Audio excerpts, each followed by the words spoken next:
Okay, great afternoon. Well, as you can see, I've toned the look down for the VA. I didn't think the bouffant would go so well. I wasn't going to reveal this right yet, but since I've got to go do that today, yeah, okay. So here you have it, long hair scenario.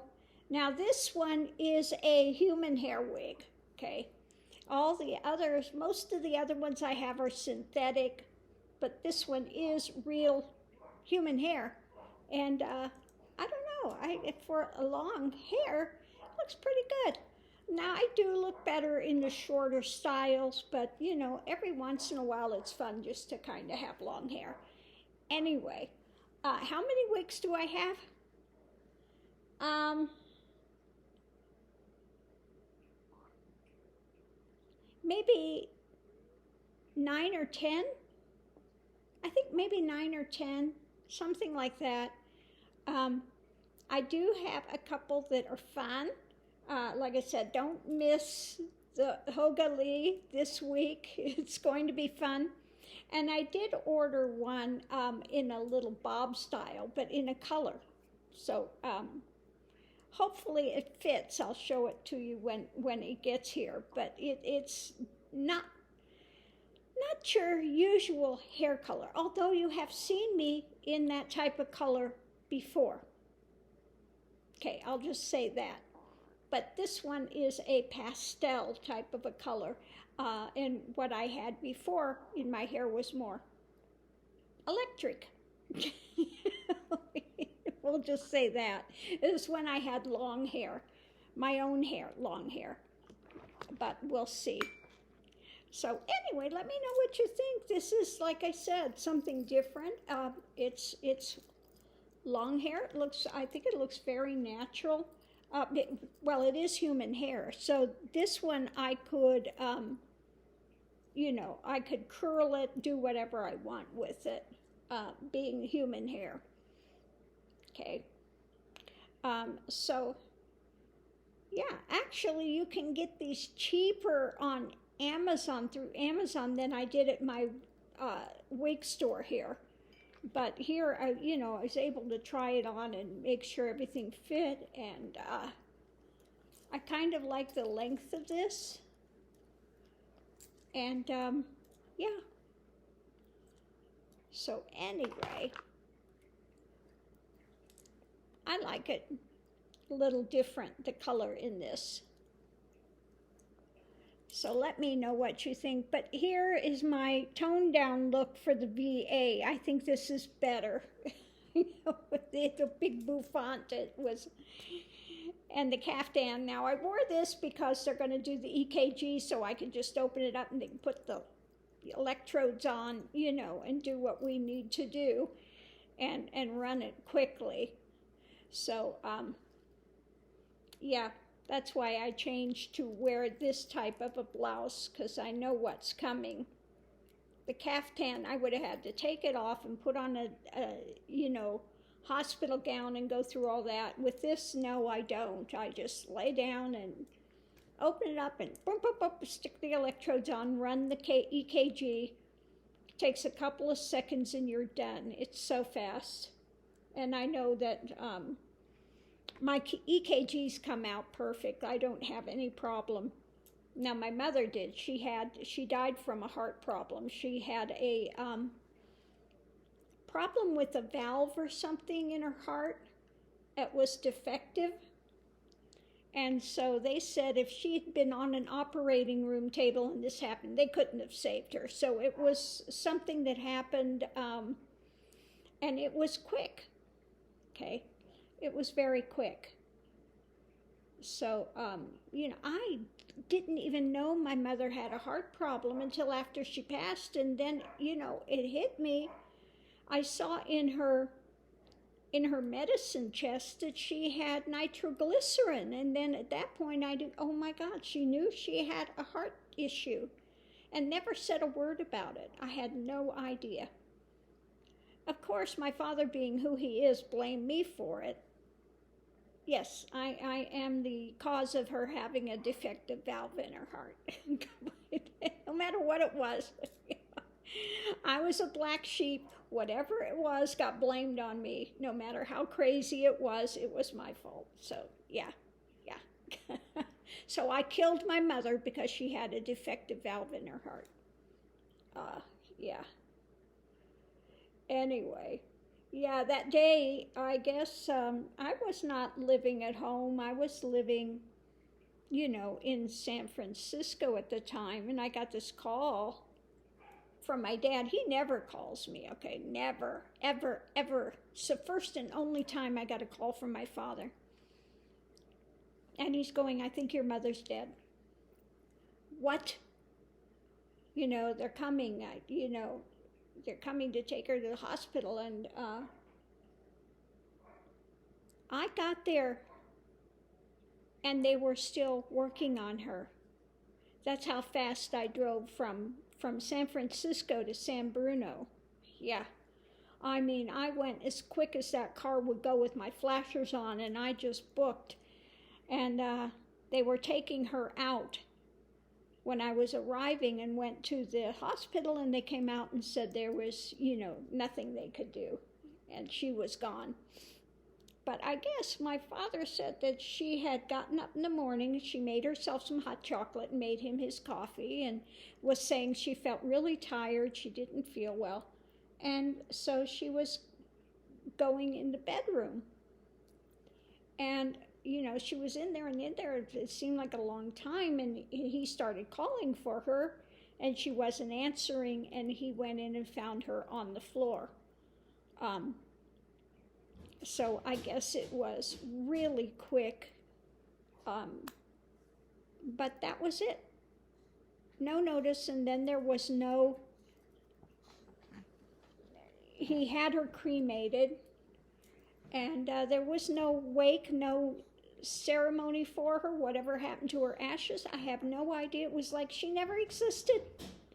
He actually came home from the hospital and got rid of everything she owned in the house that same day. I'm just, what? Yeah. He was actually angry because she had a heart attack and left. So it was my fault and her fault that she left him. Oh my God. Yeah. Okay, crazy stuff. But we all have crazy backgrounds of some sort and variety. But that's my that's the dysfunctional family that I came for, and I use the term loosely family because it wasn't really a normal family upbringing, just wasn't. But anyway, yeah, she passed at 50 years of age. She had just turned 50. Yep, just turned 50. So, anyway, on that note, I'm going to leave this here. And like I said, I've got to go get gas in the car. And I'm going to take off so I can be there early, make sure.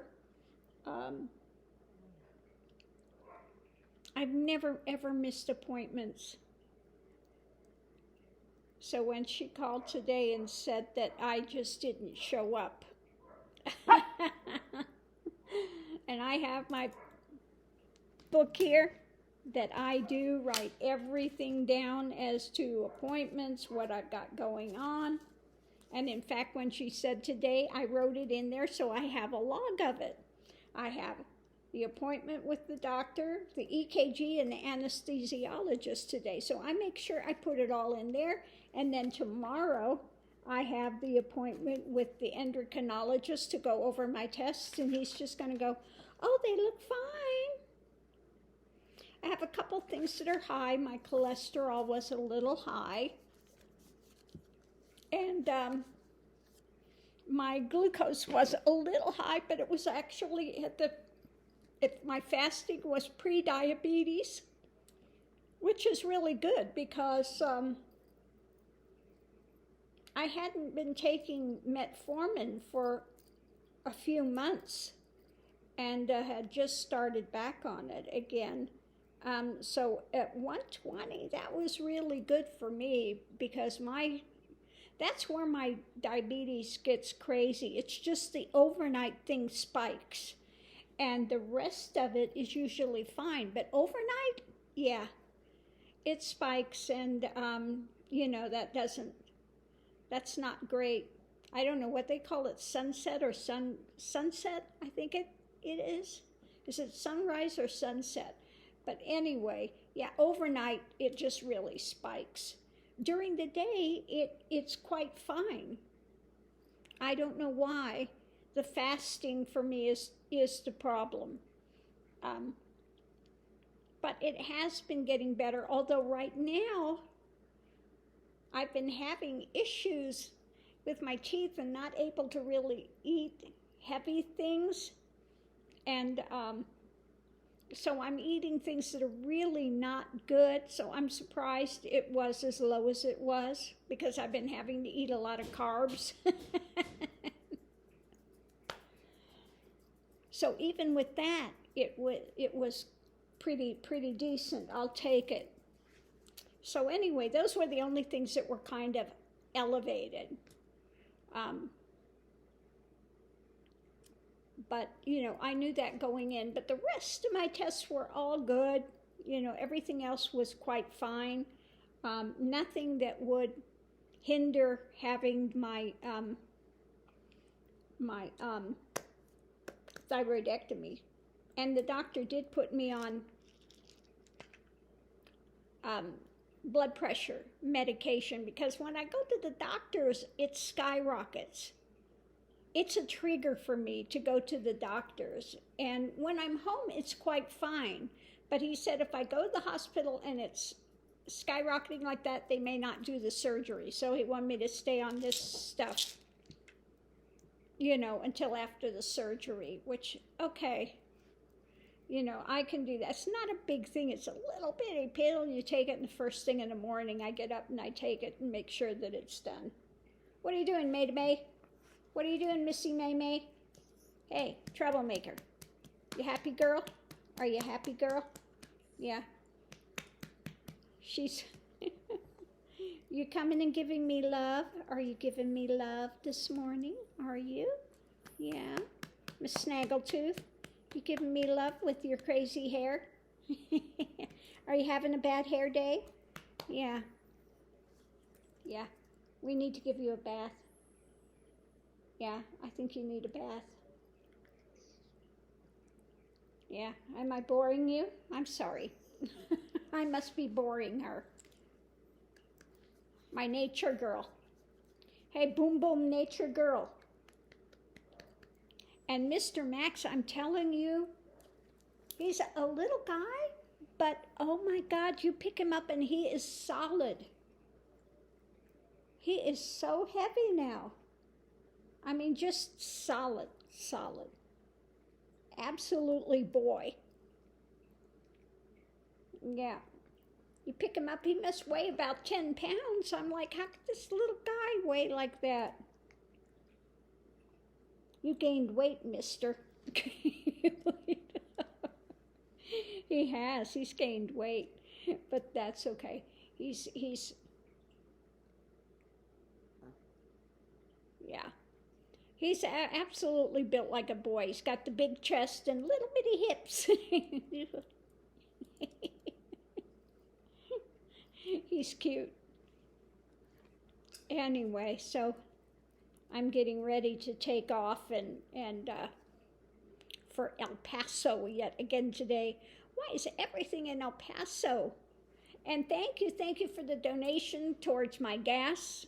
Definitely helps. And, even I have a hybrid car, but I used a tank of gas just having to go back and forth to appointments 1 week. I can't imagine if you actually work there and have to go daily what people are having to spend on gas. Oh my God. But thank you for the donation. I really do appreciate it. And yeah, I'm going to leave this here. I'm going to grab something to eat real quick. And I've got to go get the gas in the car and do that stuff because I want to definitely be there early. You know, I've never been late for appointments. Just I always show up early. So on that note, I'm going to leave this here and I'll see you online.